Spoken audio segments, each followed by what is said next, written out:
হযরত ওমর ইবনুল খাত্তাব রাদিয়াল্লাহু তাআলা আনহু তিনি বলেন যে দোয়া কবুলের চিন্তা আমি করি না, শুধু চিন্তা করি যে দোয়া করার তৌফিক যেন আমি পাই, দোয়া করার সেই সময়টুকু যেন আমি পাই। তিনি বলেন যে কোন বান্দা যদি দোয়া করার সেই সময়টুকু পায়, দোয়া করার সেই তৌফিক পায়, তাহলে কবুলিয়াত তার সাথেই আছে। সেজন্য দোয়া করার তৌফিকটা হচ্ছে মেইন বিষয়, যে আপনি দোয়া করছেন কি করছেন না, বেশি বেশি দোয়া করার তৌফিক পাচ্ছেন কি পাচ্ছেন না। সুযোগ পেলে আল্লাহ সুবহানাহু ওয়া তাআলা আপনাকে দোয়া করার সেই সময়টুকু পাওয়ার তৌফিক দান করুন। এটাই হচ্ছে কবুলিয়তের একটি সবচেয়ে বড় আলামত। বর্তমান সময় দেখা যাচ্ছে যে মানুষ দুনিয়ার ব্যস্ততা, দুনিয়ার মোহে, দুনিয়ার কাজকর্ম নিয়ে ব্যস্ত আছে, আল্লাহর সাথে সম্পর্ক তৈরি করার সেই সময়টুকু পাচ্ছে না।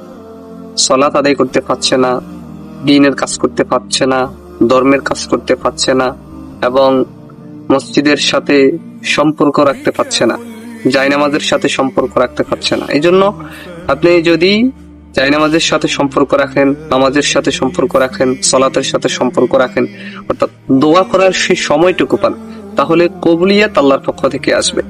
আপনি দোয়া করতে করতে দেখবেন একদিন আল্লাহ সুবহানাহু ওয়া তাআলা আপনার সেই দোয়াকে কবুল মঞ্জুর করে নেবেন।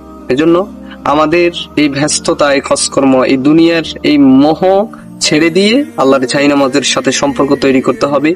বেশি বেশি করে আল্লাহ সুবহানাহু ওয়া তাআলার কাছে দোয়া চাইতে হবে। তখন আল্লাহ তাআলা আমাদের সকল নেক মাকাসাদ কবুল করবেন, আমাদের ইচ্ছা আকাঙ্ক্ষা, আমাদের স্বপ্ন কবুল করবেন এবং আমাদের দোয়াকে কবুল করবেন।